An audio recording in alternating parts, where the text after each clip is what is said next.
Okay.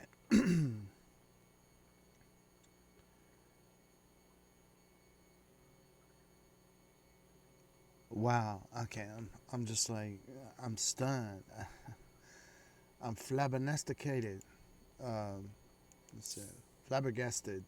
See, I know how to say flabbergastation. Flabbergastination. Flabber.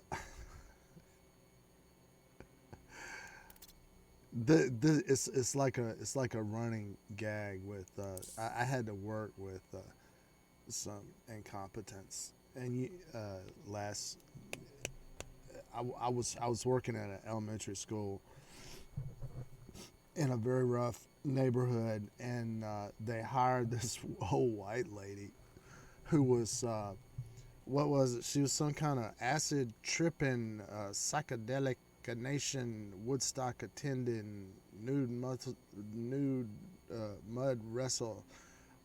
She was crazy, right? She's like a never had a job because she was like, in the underground lesbian feminist psychedelic LSD taking movement or whatever.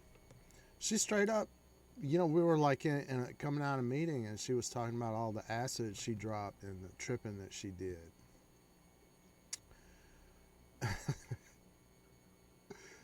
But the problem with that is like, okay, you've been partying and in the subculture or whatever. That's great. You rejected the oppression of your society and went into the wilderness of freedom. I would stand up for that. But the thing about it, and if you got a radical way you want to teach, is that you're coming with because of that. I think that that's wonderful.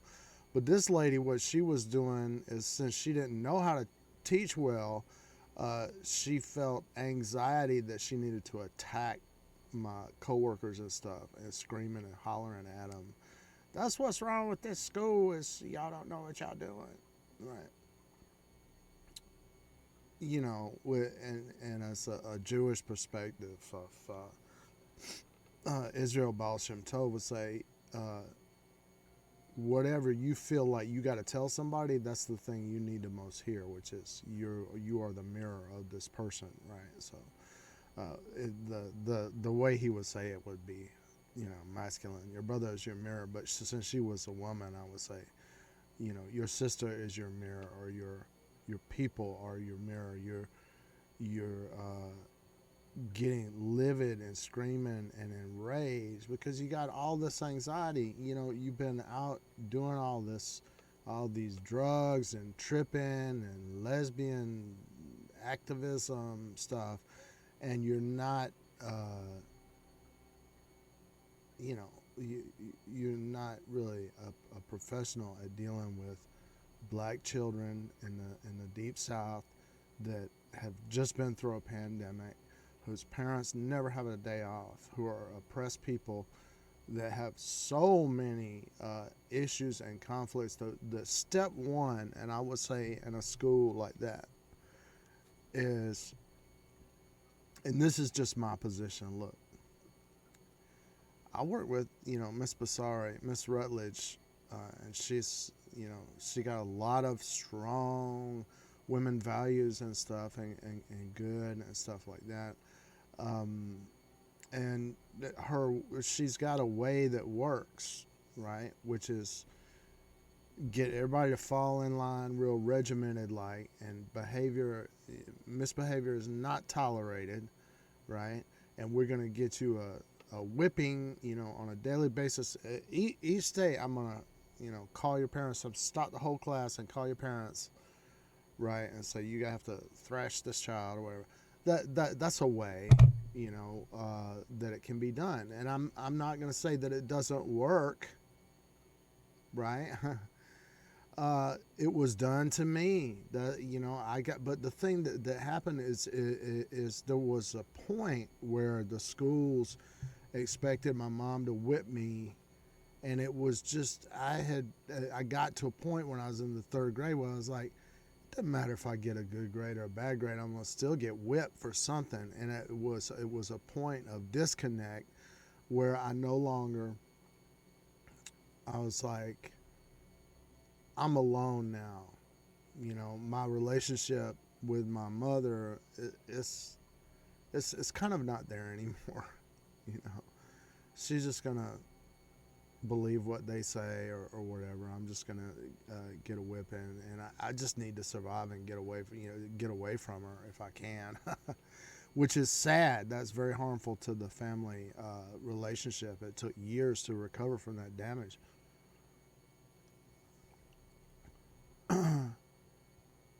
So if I say, okay, I would say to my co-teacher, I'm not gonna say that name. Yeah, what you're doing is work. It works, right? You will get some results. But she had to think of, I'm not your friend. I'm your teacher, and I'm gonna get you a whipping and all this stuff, and a person like me who lived through that regimen or whatever.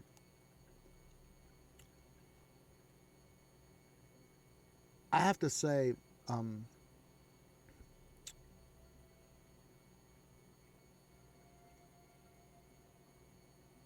not, I'm not being obstinate and not doing it, or insubordinate and not doing things that way. I just can't. I cannot. I cannot consciously call up a parent to get a child in trouble, because I went through it so much growing up in the very same neighborhood with the very same situation, So what had happened with me earlier this year, in August, is so many teachers last year couldn't handle it, it's understandable. Um, but and I needed to get out of there because I needed to get over here and spend time with my own daughter, which has been really good. Now, we took a real hit financially. We sure did, because my wife is taking this job that's low paid. Mm. But I'm still working on my business and everything like that, trying to get it together. But yeah, they put me working with EIP, and it ends up EIP at this particular school. A lot of times it ends up that you got some other things going on with the kids as well, and they're not really EIP. They're not going to. And what I was working towards is I was wondering how the school number get calculated, because EIP is supposed to turn around quick, right? And I have a skill for that. I got some of my kids to grade level faster than anyone around me had ever been able to do. But and I have attention deficit disorder. I want to go back to earlier in this conversation. What I said is, there's that getting the kids to get a whipping method, and I'm not your friend method. But then there's like, hey, the another method is like, man, I know you don't want to be here, and when I was here too, man, I did not want to be here. Can we understand each other? And yeah, I will be your friend. I'm very honored to have the opportunity of a friendship with you. And some people shake their heads, man. These kids are from the project crack. All the cousins in their family is crack gang dealer or something like that. I'm like, all the more reason to be a friend, somebody that they can talk to that's not in a gang, because a gang, ultimately they'll be slipping you, oh, I'm your friend, and slip you some addictive drug or something like that, because they're under orders to do that or something, and then you're gonna get messed up. It's better to have some kids to have some good friends. But like this white lady that brought in, they're like, she's like looking at the kids and their level is not what it's supposed to be, and she's like, they're gonna blame me. Well, if you does, and I, I was like, well, they always do that, you know. It's like they would blame me if the kids are behind, right? Somebody is, and I told one teacher, I said, you know, the same ones. It always seems like the same ones that pointing at you when something is wrong and something is not going well is the same ones that is standing up and taking credit when things is going right. And this lady's like, you know, that it's like I'm thinking of all these situations I've been in where the finger was pointing at me. You're not following the bullseye method, or you're not doing the gradual release correctly. You know, you did this or you did that, and that's why things are going bad. And they're sitting there with their arms crossed in your classroom. You're trying to concentrate and doing stuff like that. And I said to the lady, I was like, it seems like the very same ones, right?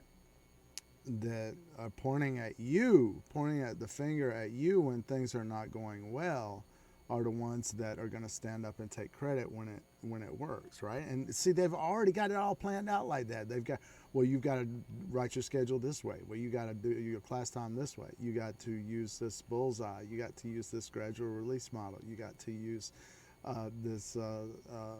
I needed to not forget, but it was like something like 5 things, right? And my thing, one of the things that I had to do well, I was like, well, maybe, I was like, let me give them the benefit of the doubt.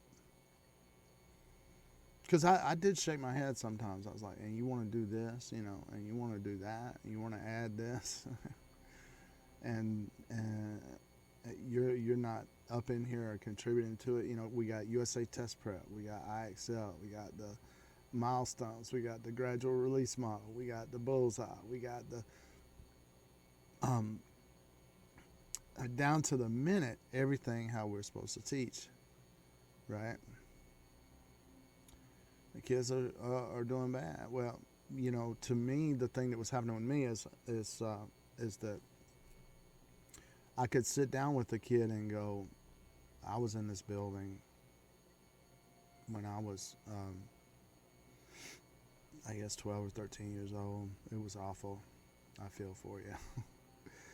You know, and kids, yeah, if they feel like they got some relationship, maybe somebody they can turn to and talk to, what they're going through, it can make a big difference. And it's not the only way of doing things. And I go back to the, you know, harsh discipline or whatever.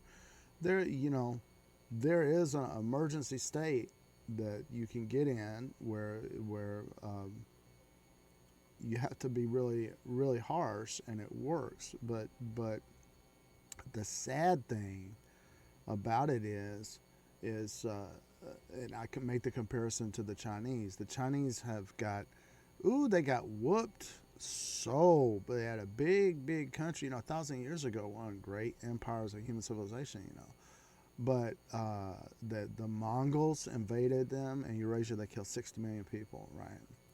And then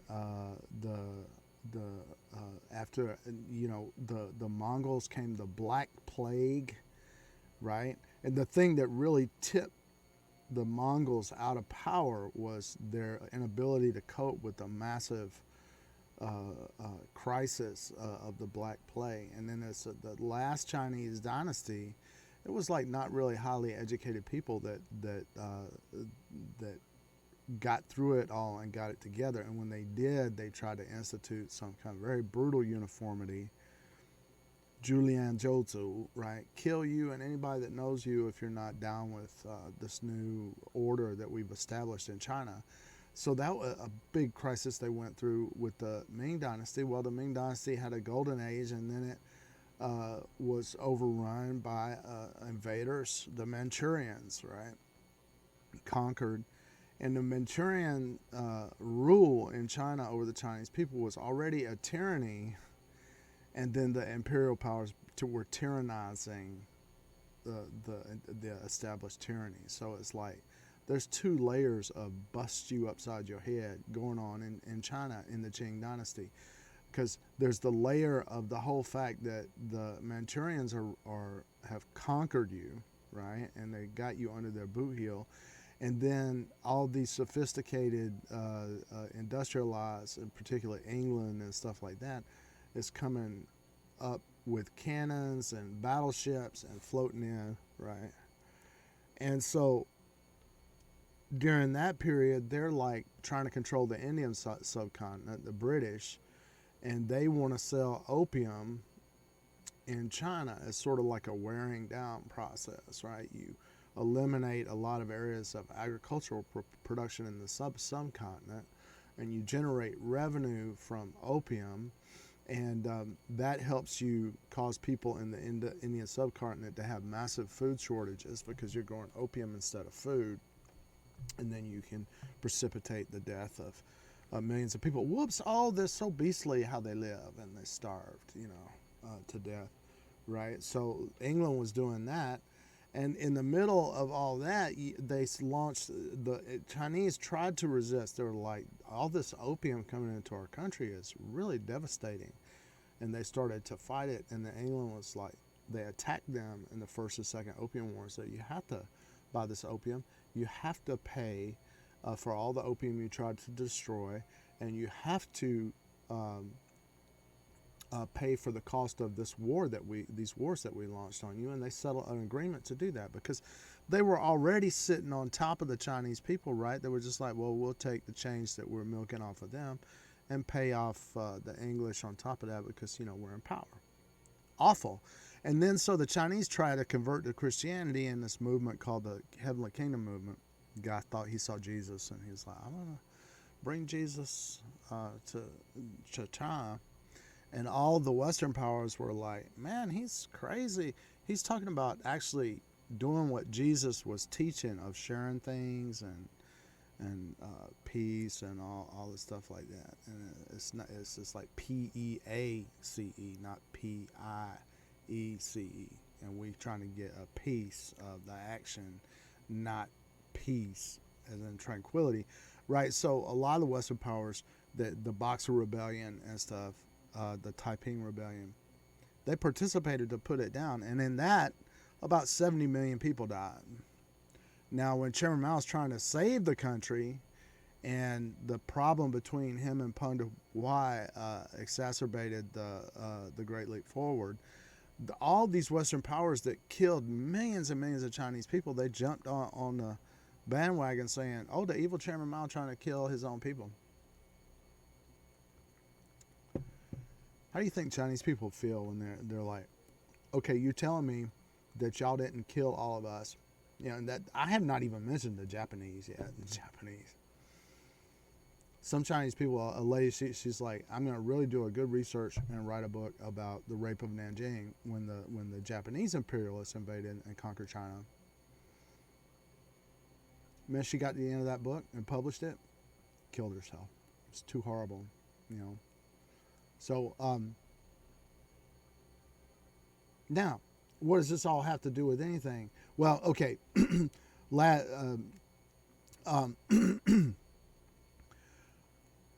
has to do with the fact that I, as a teacher in China, I witness very, tough teaching sometimes. And tiger moms or whatever, where it's like the woman stays in the household and all she does is ride her children all day long, or her child all day long to study. And it works. Yeah, they're advancing and stuff, but you'll find a lot of Chinese people under this. They're like, at the end of it all, they get to be successful and they don't know how to be happy, right? And my thing is I think one of the reasons why I'm still alive and a lot of my friends are dead is that I put importance on a sense of personal well-being and happiness, right? So that's a little bit more insight into the thing of the thing behind things. All right, so let's see. Um,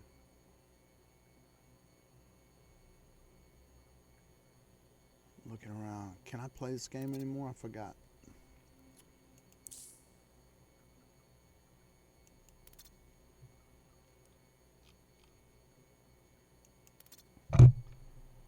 Oh, so in one sentence, they hired a crazy lady, and she was hollering, and I left because I don't like it. I threw dealing. So I'm at home. I've been at home with my daughter, and also I would like to say, if anybody look at like I was struggling, really, I'm trying to get what I would like to do, and copy me by all means. But it's like my daughter for 2 years was sitting in front of Cookie Swirl watching stuff, watching gamers and stuff like that. And I was not there to sit there and read a book with her, and this is one thing, an activity.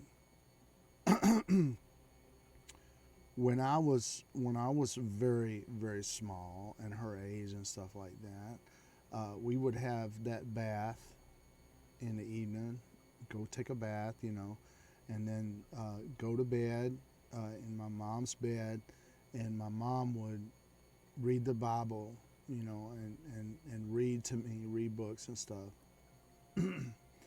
And I haven't been able to do it the way she's doing it. My wife is kind of cranky in the evening and stuff like that, and doesn't have a lot of patience for long and drawn out stuff. But so the result has been that my daughter, she gets on and is watching Cookie Swirl and stuff like that. So what happened with me last night is like I'd like to get a cool like Cookie Swirl like avatar to read a book, and something to leave behind, right? Something that made a difference in my life is that somebody was there every evening to read a book to me and have the text in front of me. And so like what I did last night is I was like trying to get the whole avatar thing where the avatar would talk, and I was really dogging the machine, just stupid. I was dogging the machine beyond what it was. I was trying to run to the stream 2 HD MPEG 4, right, with a bunch of graphics, and ain't no independent. It's like a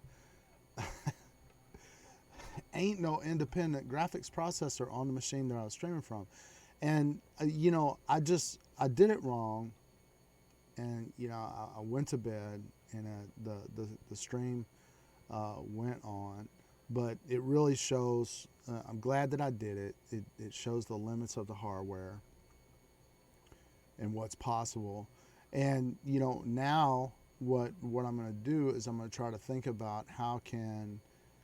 I've got a vision of what I want the stream to look like. I want it to have a lot going on, whereas just even if you are, not focusing on the reading, the robot reading to you, the artificial intelligence reading that there's other things going on the screen, that's engaging you. Look into my eyes, right? And that you'll watch it again and watch it again, and thereby you're going to gradually get more and more of the book and the how to read stuff, and my approach. Yeah, I'm not doing state standards, and this is. I walked into ELA classes and I was like, if you can read this one speech of Frederick Douglass and understand it, you're ready for graduate school in English, right? If you can write like that, man, you're you beyond Stephen King, man. You could write novels. Just that one article. because for one thing, it's written right, very well, and for the other thing, it has exactly the meaning of the Fourth of July for the Negro, the speech of Frederick Douglass, has not only what every Negro needs to hear, even to this day in the United States, but every person that is stepped on, right, and said and told that, you got to pull yourself up by your own bootstraps by people that have had everything handed to them on a platter, right? So I'm tired of going into an institution and them saying, you got to use these I can read books. They're talking about this vacuous, empty of nothingnesses, right? Because words are there for a reason. Now, my approach with my daughter is like, yeah, for her, words are there for a reason. They're there for you to chat, right?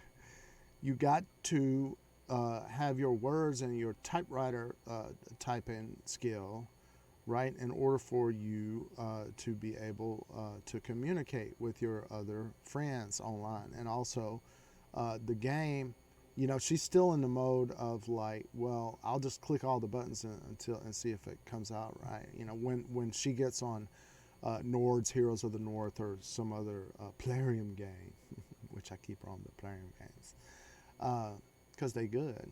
I see some signs that Plarium, they're not stupid people, right?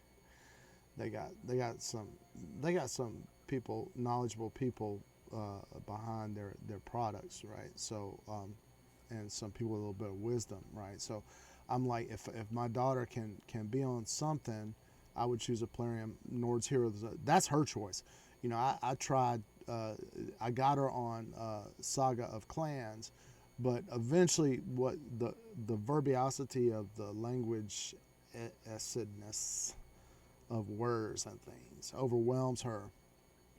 And that goes back to the very beginning of this conversation, where I attention deficited that one of this thing the white woman would do is she would notice if you didn't say something right according to ELA, English Language Arts.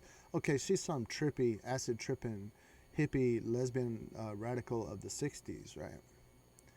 And now she's acting all haughty-toity,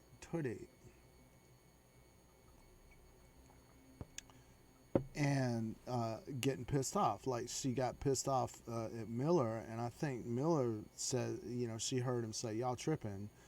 And, nobody ain't going to go up in class and say, I surmise that there's indication of intoxication of lysergic acid diethylamide. No, they're going to say, man, y'all tripping. It means the same thing, right? But she would get pissed off, really mad, and say, what kind of school would even hire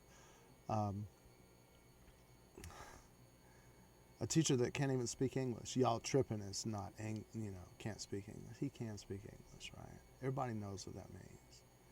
It means you're on acid, like, and that's what, behind this white lady's back, that's exactly what people would say. She tripping, right? And she said herself, coming out of a meeting, that she was dropping all kinds of acid and stuff in the hippie days.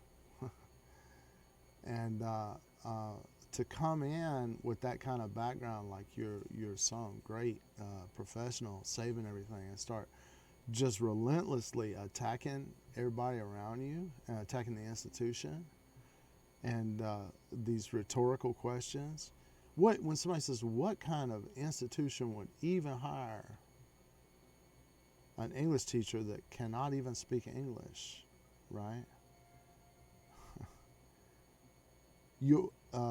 If I said something like, and I did this once, boy, I got in trouble. I was like, I don't know, maybe a good one, a good kind of. She's like, that's a rhetorical question. You're supposed to answer it, that a bad institution, a corrupt institution, and then she's like nodding, right? And what it is it's turning attention away from her. she confided in me that she'd never been paid 40,000. I think she's making something like 40,000. Never made 40,000 in her life, and I just felt really sorry for her. I was like, man, you've been, and she had been, I think, in Detroit or something like that. I'm like, man, you had to be scrounging to 40,000 with, and she had a domestic partner with a child and everything, a female child as well, which is also can have complications and stuff with respect to if the girl gets involved and has a pregnancy or something like that, it can be a big deal. Having if you have just a boy, it's not, you don't have to face those kind of things generally. The way our society is run, the pregnancy has sort of been long-term an instrument of control of women.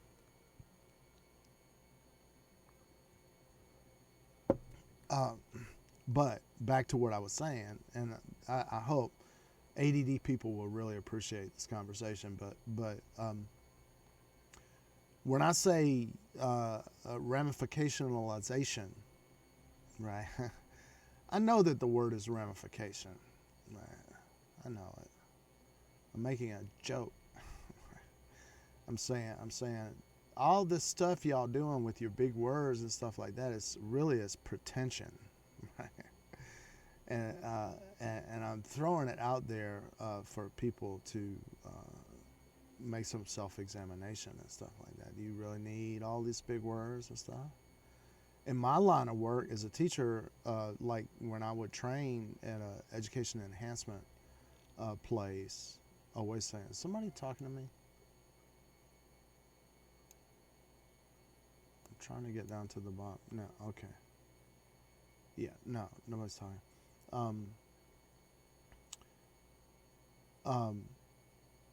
Yeah, I train people for like the GRE, and you've got, words you don't get. Like, she cussing me out all the time. Like if say you need to say that, man, that lady cussing me out all the time. Well, you could say, I have been subjected to an unrelenting, vehement, and vigorous, vitriolic, vituperative,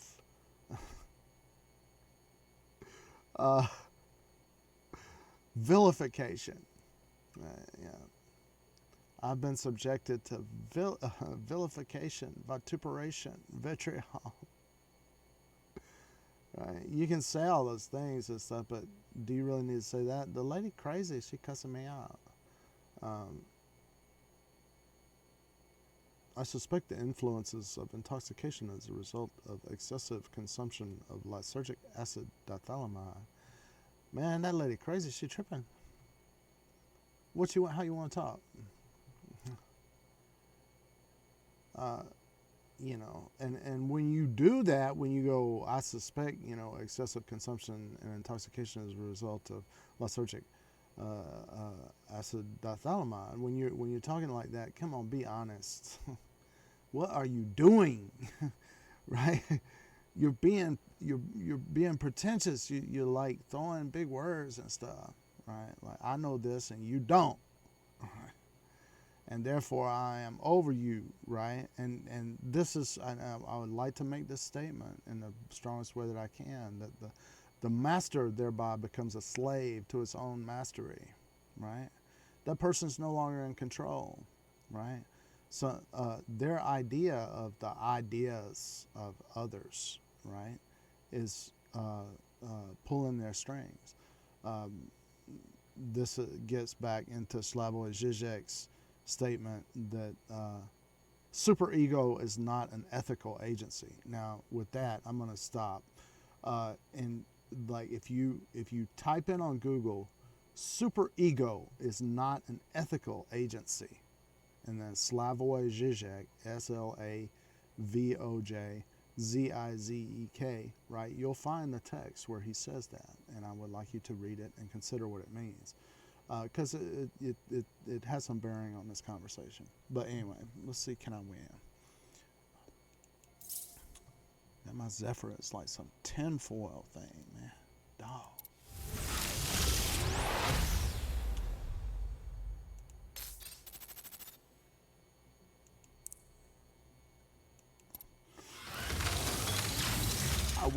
I want to see Galway Gal. Galway Gal, please don't leave me. Don't go breaking my heart. See, she got a thing for me, except she's a bot. Oh, Lord, help.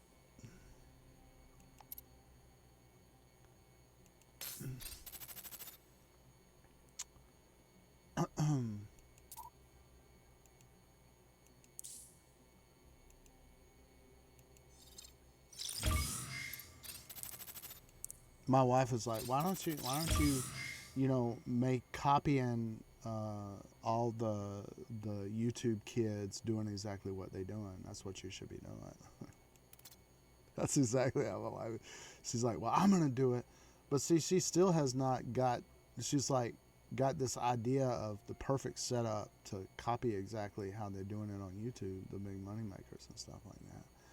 And I was like, man, that's not how life is. Not the a little dose of reality.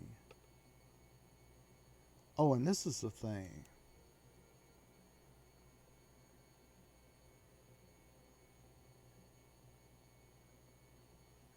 Am I? If you were on yesterday, let me see. And this is okay. Let me go back, and I'm gonna put this up on the screen. This is. I'm logged in as on my daughter's account, and I have one notification. All right, welcome to the plan. Please review the official forum rules. Well, I'm gonna rush right now and not do that.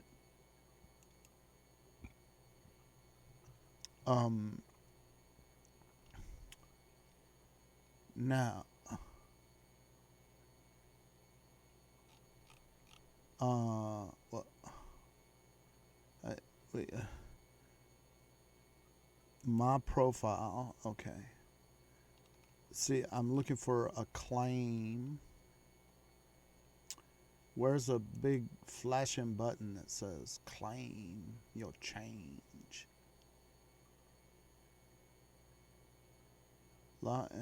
Do the following. Welcome to the Mech Arena. Okay, so I'm going to the Mech Arena store and see. There it is. Claim. 20 acorns. All right, so that's working. Oh, man. Okay, so I got my claim. Okay, now what I has to do every day from now on is I has to log out and not read something on the Plarium page. In order to log in and not read something else on the Plarium page. And let's see. I'm gonna log in. No. Why is it doing that? See how it switched back to my daughter's account? Oh, and look, claim. Ooh, and I put my 20 coins.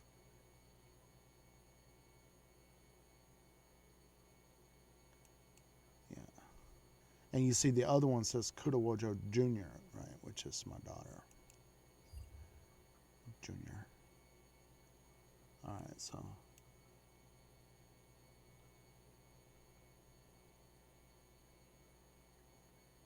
I'm making sure I don't have 10 billion Mech Arena store tabs left open. Lord help. And I'm gonna just rush over here. I'm trying to keep 0 emails on my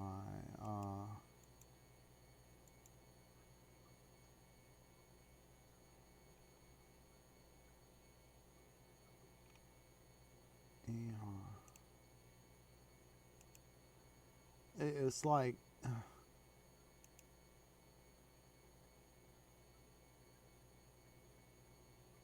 ooh, here come the electricity bill. Lord help. What is the date? Please send me some donations. Oh, it's not due for another week. All right. I don't want. Okay. Maybe somehow, like I'm going through this thing, and as I said, I like to have some educational stuff on here. So this is something educational. It's like if you don't watch out, email can take over your life, and you're gonna miss your life because you're checking these messages, right? So I notice sometimes I don't get the option to block senders. Like what I would like to do to keep my email box empty is select anything that I want to block and just click block senders, right? But for some emails on Yahoo, it's not allowing me to do that. All right, so.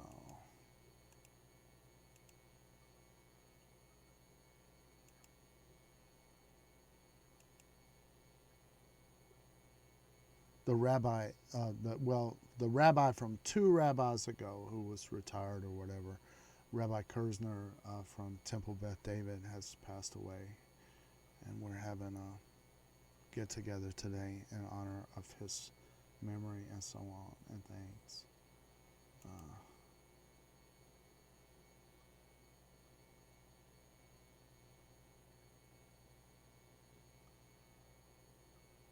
I got a petition. Okay.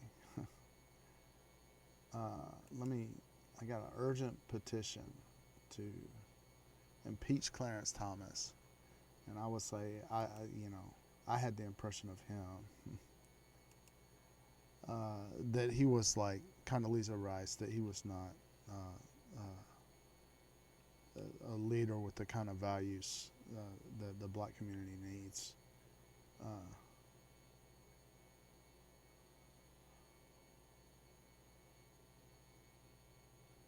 Okay, so yeah, why am I not surprised? He's got lavish vacation. He received millions of dollars from GOP donors. Yeah, yeah. That's what they do in the United States. They go to the Supreme Court and here's millions of dollars. Just make sure that the law is whatever my company needs it to be in order to make my failed business plan work.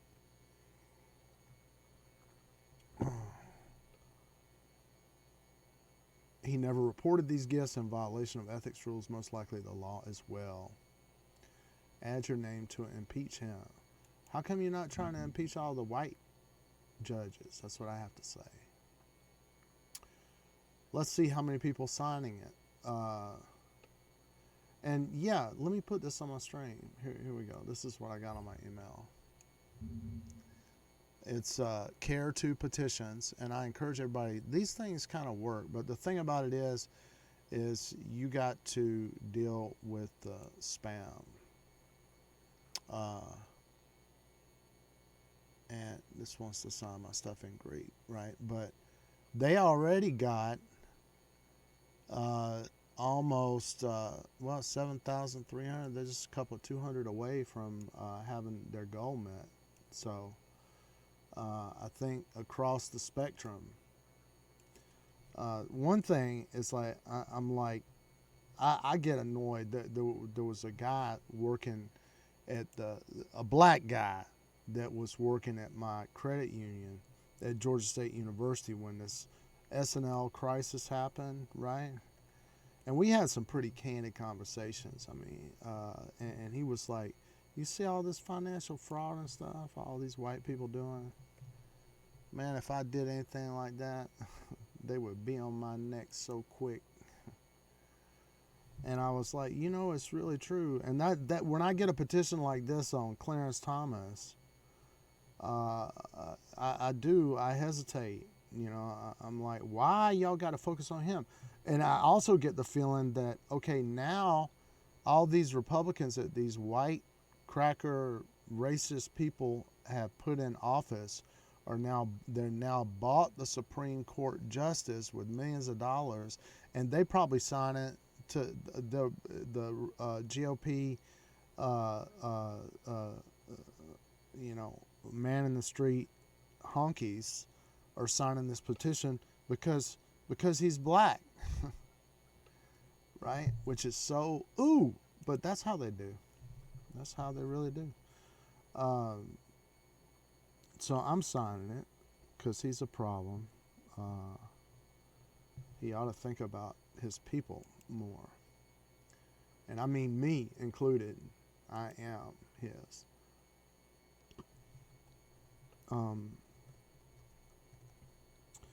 But I recommend everybody, like, okay, here's my story about this petitioning thing. You know, we used to, when I was little, if you was going to do something like this, you had to go around with a clipboard and stand up on a corner and try to get people to sign your stuff. And it was serious work, you know. Whereas now, I cannot put in my state, Georgia.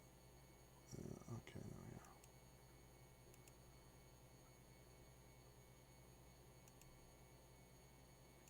It's got the wrong mobile number. I'm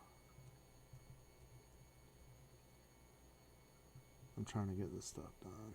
But I'm trying to keep it real. Yeah, that's what it is. But I would recommend everybody to get on and sign these petitions, because when you know, people notice it's sort of like a new thing.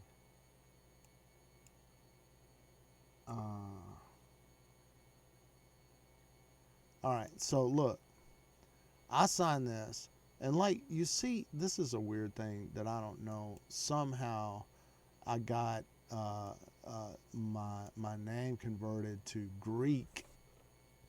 And with anybody with some computer expertise, I would like this. But when you sign a petition, right, it goes, thank you for signing Impeach Clarence Thomas. And now you can share it on Facebook, right?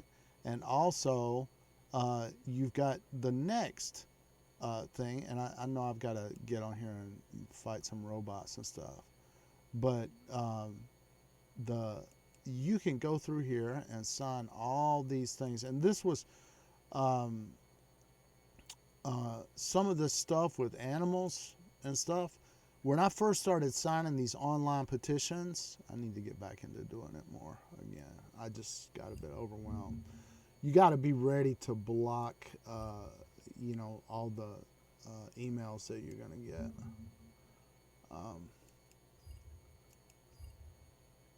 Because, yeah, I've struggled with being overwhelmed with, you know, once you sign a petition, it's like your stuff, yeah, they must send you, you know, all that kind of stuff. But it's, on one hand, it's important. It's like part of engagement and everything, and being aware of what's going on, what the issues are really around you. Because, you know, when you walked into McDonald's and saw the news or whatever, and they were talking about, you know, Donald Trump's ingrown hair on his butt cheek or whatever, it didn't say there was almost 10,000 people signed a petition about bribery of the Supreme Court.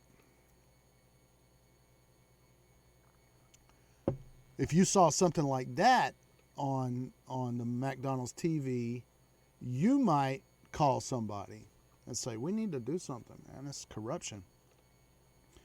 Because they're running this country into the ground, man, and they don't know what they're doing. You know, they're millionaires and stuff like that. They're looking around. They go, wow, I did these evil deeds and I got benefits. I'm going to keep doing it, you know. And then the whole thing eventually collapse, you know. That's what Ahab does. You know, he's Elijah. Well, there's a story that we all know that Joshua, it was seen to be a miracle collapse of the walls of Jericho when the Israelites started their campaign to re-enter Canaan or whatever they fought, and the walls of Jericho came tumbling down. Now, they may have had some really good sappers, you know, but also Jericho was on a tell, right?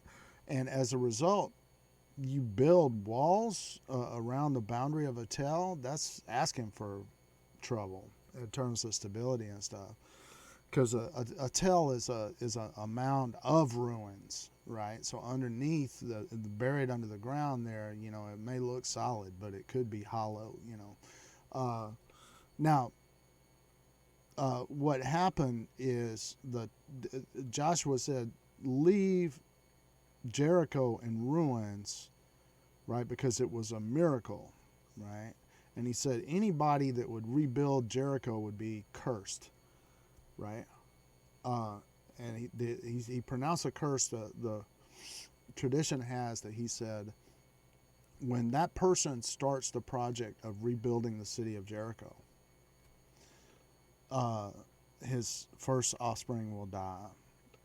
And when he's done at the last, his last offspring will die, right? And Elijah went to the king. Elijah's a prophet, right?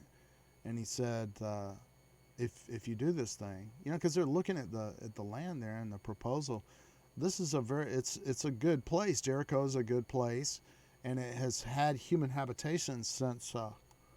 I think our current evidence indicates back to the 8th century before the Common Era. It was occupied by human habitation, right? So it's a good spot to live. So this guy Heil, H-E-I-L, is a guy that, not H-E-I, H-I-E-L, Heil, yeah, Heil, H-I-E-L. He he proposes and commissions to rebuild it. And sure enough, his offspring dies. And Elijah tells Ahab, he's like, if you do this thing, there's going to be a famine. There'll be a drought. And the rain's going to stop falling. And, when you think back on it, if you have this big area, a whole city area, and you set up encampments all over the entire area, and you're doing smithing and building, repairing, building, and you got to keep stuff warm. If you have a delicate environment, perhaps that when they engaged in that big project, they did cause climate change, right? But Elijah told Ahab, he was like, if you do this thing, there's going to be a famine because there'll be a drought, and when the drought comes, there's going to be no food, and then everybody's going to starve, right? And famously, Ahab said, man, what you talking about? It's like you're talking about a curse of Joshua is going to be fulfilled. You're saying Joshua is greater than Moses. And then Ahab said famously, there's not an idol to whom I do not give homage, right? So he had brought idolatry back, right? Ahab did, right? And he's like, you're telling me that all this stuff that Moses said was going to happen hadn't happened, but something Joshua says going to happen is going to happen. You're saying Joshua is even greater than Moses. You don't make no sense, right? And so, yeah, it happened. And then they were all mad, and they were like, we need to shut that guy up, because when he says stuff, they had beliefs of prophets. If they actually mouth the prophecy, then the die is cast, it's going to happen, right? So they're like, well, if we kill them, they can't say anything else, and then maybe the bad stuff won't happen. We'll get a chance to make it right or something like that before it's too late. So that's when I think Jezebel said something like that. You don't believe in the power of my gods. You're gonna see the power of my gods, because I just sent a bunch of people out to kill you. To shut up and stop talking, right? And so, yeah.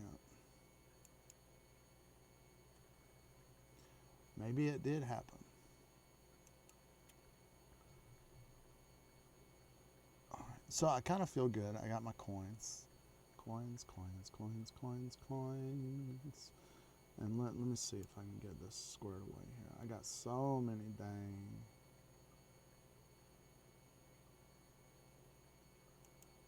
Yeah, okay. That's better. All right. Oh, I got an email. Is this treasure coins of things? Yeah, there's the 20. All right. So it turns out being 120 altogether if you go through and look at all their things. And Baba Yaga. Okay.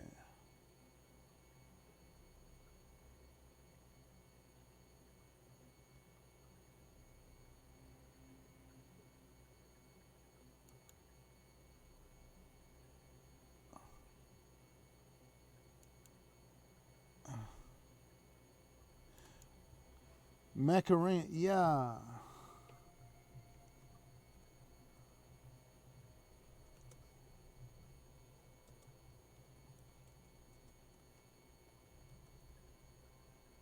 Oh man, see what is going on with the dang typification of the amalgamated keyboard business.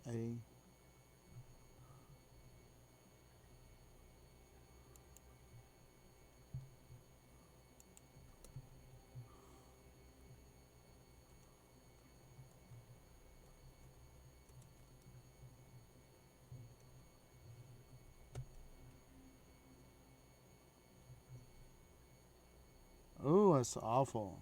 I can't even type on here. Is my keyboard going dead or something?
All right. Okay. I got 6 tickets for a death match. Okay, let's see if I can win. Mm-hmm. All right. So, also,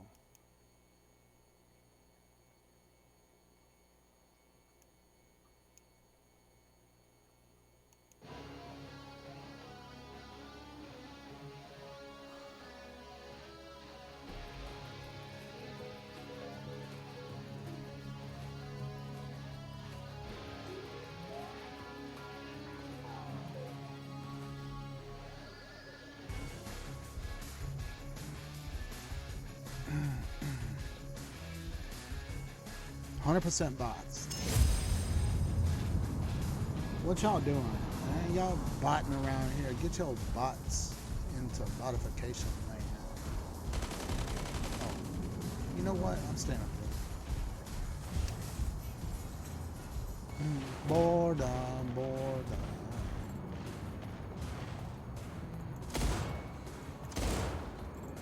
I could have sworn I saw somebody there, but I'm blind.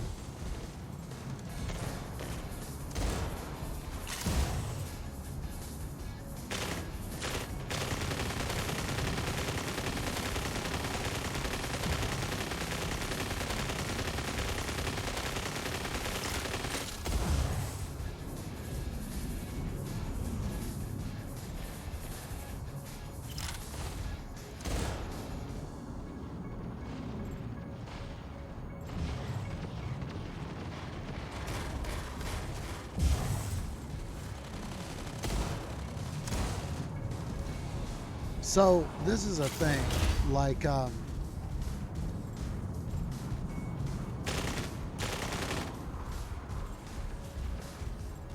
wonder if they don't have the bots programmed to try to get revenge, sort of focus on you a little bit each time you get killed. So did you observe that I took out Balthazar and then he tried to flank me?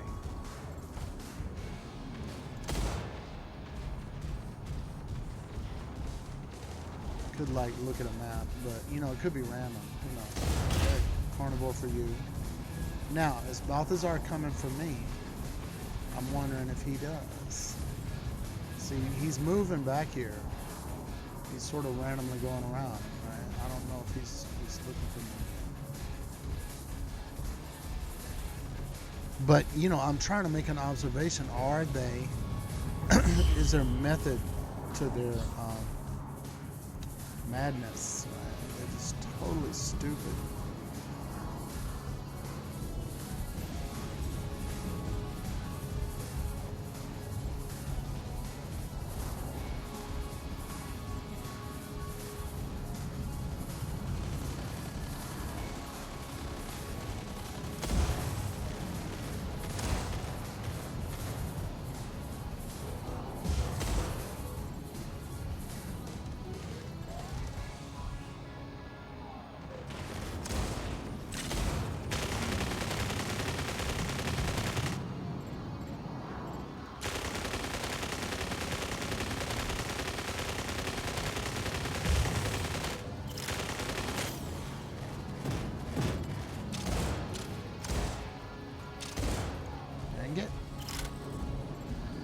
There's Balthazar over here wandering around. Balthazar, are you botificationalized? Don't you want to get some revenge? See, that's my curious thing. Because that, you know, that incident that happened with Galway Girl really chasing my behind hard for 3 or 4 times. And then when I didn't shoot at her, she didn't shoot back at me. I was like, that's odd.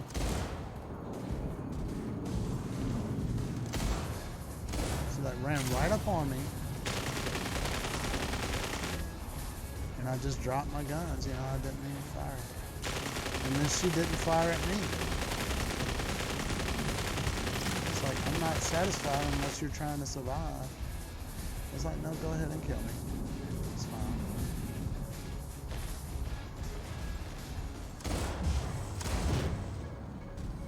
That's what I like. Tomb.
What the hell?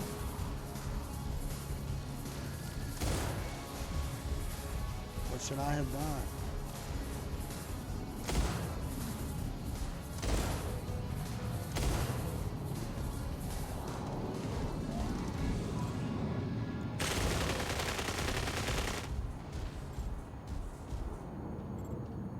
Bombay Thunder. Oh no, see, he's gonna kill me. What is that? Rocket Mortar 8. 82,000 damage. Yeah, I'm on. Yeah, that's about it. Bombay Thunder. Bombay Thunder.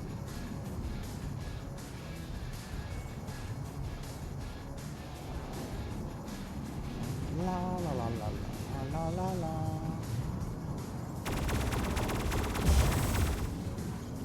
La la la la la la la la la.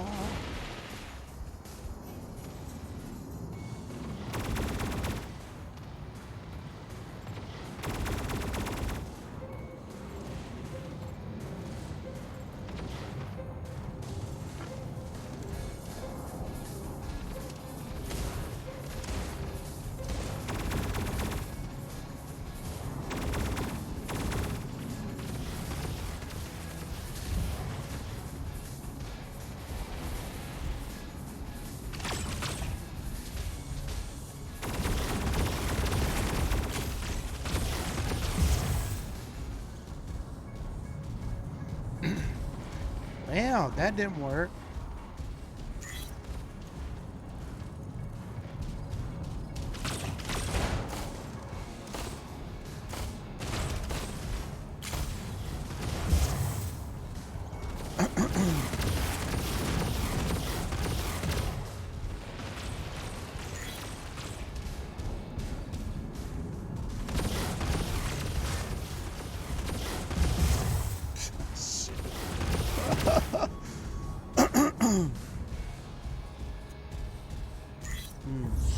Oh,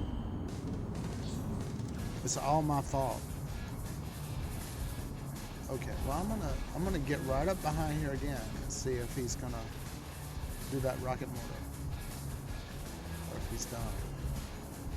He should do exactly what he did before, because I'm doing exactly the same thing I was.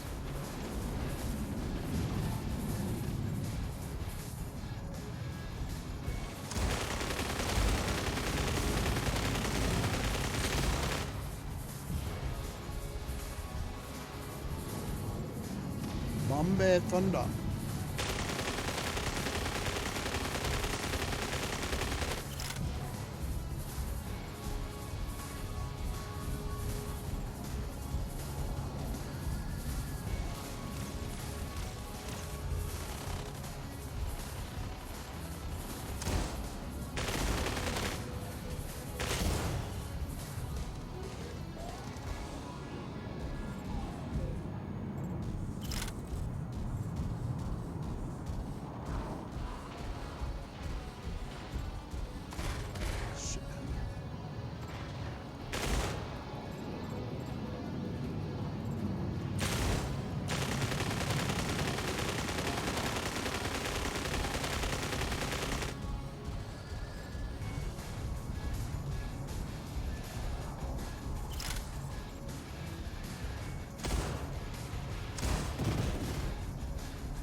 Yeah, you worry. There's so many, like the new bots, you know, the whole scenario of bots and player versus player.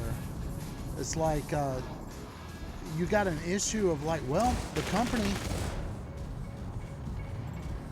they could pilot their bots from time to time. They could put somebody out there to go pilot them.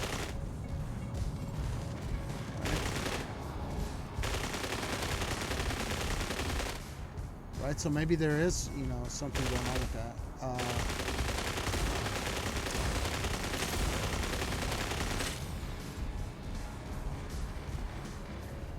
Change of stuff. Also, they can change, you know, each time they do a release, they can change the way the bots behave. Maybe a particular bot could have a particular response to a scenario. It's a very complex problem, interaction. You know, whereas I think when you're designing a game like Space Invaders or something, it's just real straightforward. You know, the aliens gradually increase in number, and the speed at which they launch their little rockets at you gradually gets faster until you cannot keep up with them. But these, in this new era, right, we're on the cusp of, like, we could have artificial opponents that actually appear to us and talk to us and have pseudo-emotional responses to us. To me, like, the whole thing,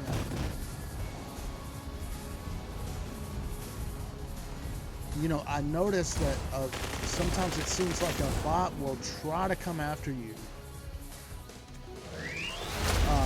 after you took him out, right? And that one incident that I recorded on stream of Galway Girl, where she ran across, you know, it's like she was like really doing something stupid just to get to me. And you know, I thought, and then I didn't fire at her, and when I didn't, she didn't fire at me, which, that's bizarre. I mean, I almost thought I got a sentimental feel. I was like, oh, you know, there's somebody behind that, but maybe not, probably not. But as a player, it's like now you're faced with this, like, okay, I'm up against an artificial opponent, and yet there's somebody that's pulling the strings of that opponent, right? It's a very philosophically, man. It's got some trippy stuff going on up in there. Thinking about it, what's behind it. I don't want to get mad about it because I see all these people getting mad. Okay, yeah, this looks like all the bot list people. So these should all be bots. So, like, I want to observe. You know, well, you got all these MDs. Okay, they're MDs and stuff. Why, if the MDs are supposed to be support mechs, are they completely attacking? It looks like they're just, because you're concerned. Is it random? Is my dang whole team being picked at random? Oh. But as players, I think as a player community, we need to make a positive combat community. Oops, where is this guy?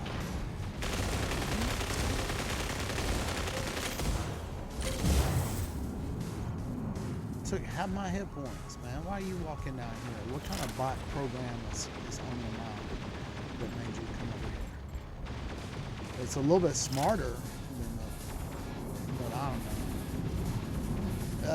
don't know. To me too. Okay, here comes Flawless again.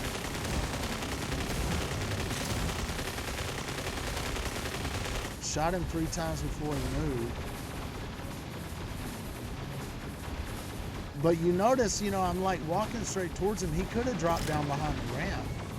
You know, I'm looking for some sign of life. I'm glad that I was able to kill him. And I got some degree of satisfaction after he took out my hit points. I did.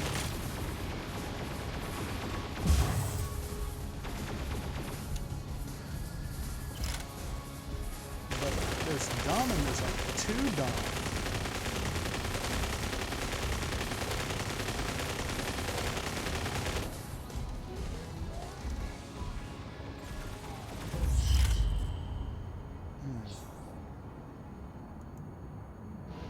Alright, so I survived without getting any equipment destroyed, a 5.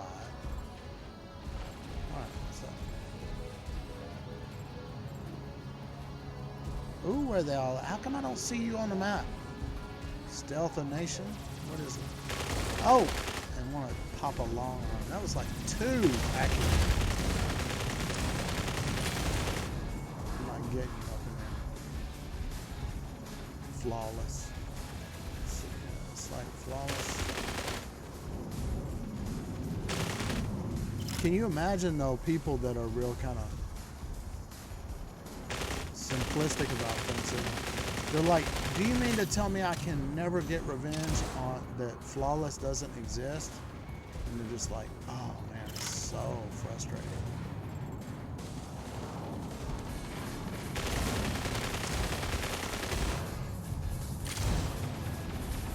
Okay, I hear I gotta go. I gotta go. Leave the battle. And y'all are all bots, so y'all will be all right. Okay. Hey. Hey.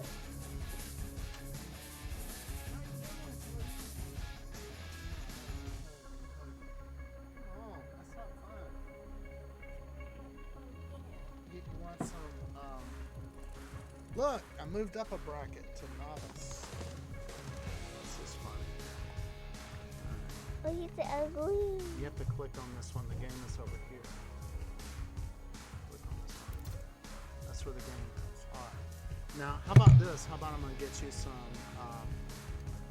I'm gonna get you some chocolate milk. You want? Yeah. Okay.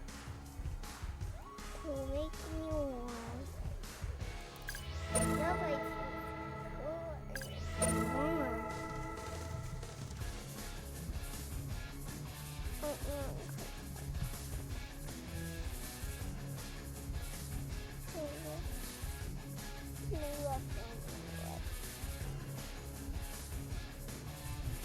Whoa.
so unprofessionalization of things. Um, all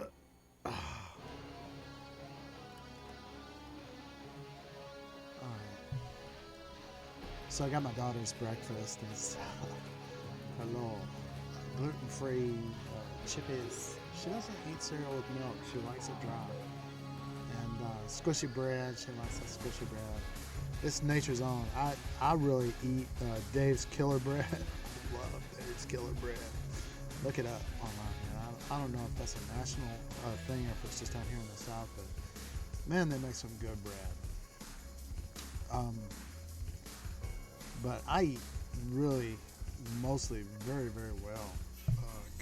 Good nutrition. I don't obsess. Like, okay, this thing, we had the runs. I will be quite frank with you. But my daughter has had them, and I had them. But we went to this Chinese buffet, you know, and gorged ourselves on all the greasy. And you know, I got out of there, and this is the thing.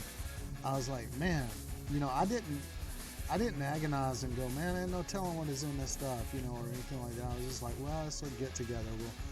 We'll just go, and you know, I just kind of, I didn't eat a whole lot. I ate more than I normally would at a sitting or whatever. But I got out there, I told my wife I feel like I have eaten a bag of cement and it's solidifying, right? But then, squirts, diarrhea, right? So my wife stayed home all this week watching my daughter's poop, you know, or trying to. I ended up watching it a lot. But yeah, I'm like, man, we went to that nasty and ate the nasty, and then we got the poops, and she's like, well, there could not be a connection because I didn't get the poop, the shit.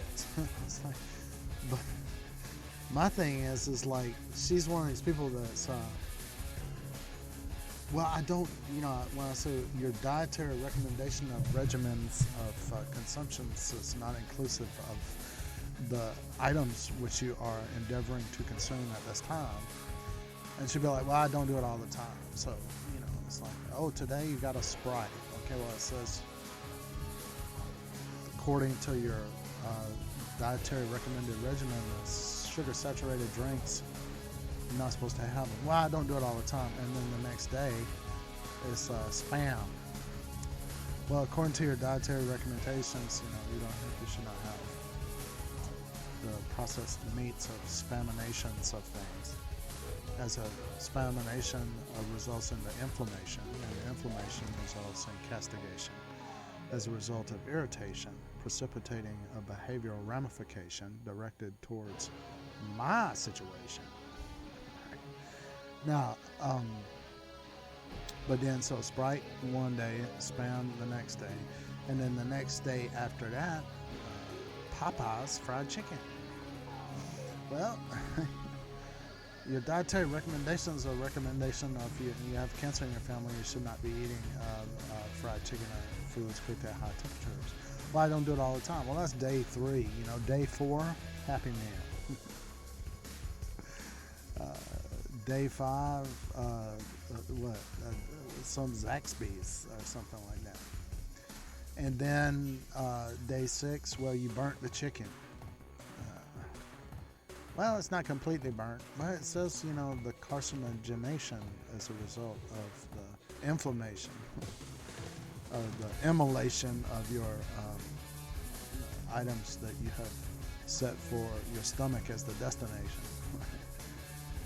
It's carcinogenic, right? You're not supposed to cook at a high temperature. Well, I don't do it all the time.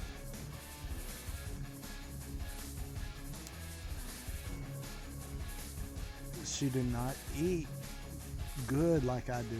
It's like I eat some bad stuff, and I went to the hibachi grill. I don't agonize over it. I had a 4 for 4 at Wendy's with her. Yeah, I did. You know, hibachi grill 4 for 4 at Wendy's. Burnt chicken, burnt fish, and then one boiled salmon chicken soup or boiled salmon soup. Like one thing day after day after day, right? And she ate the boiled salmon soup and then didn't eat that much of it, just and put it in the fridge and it spoiled.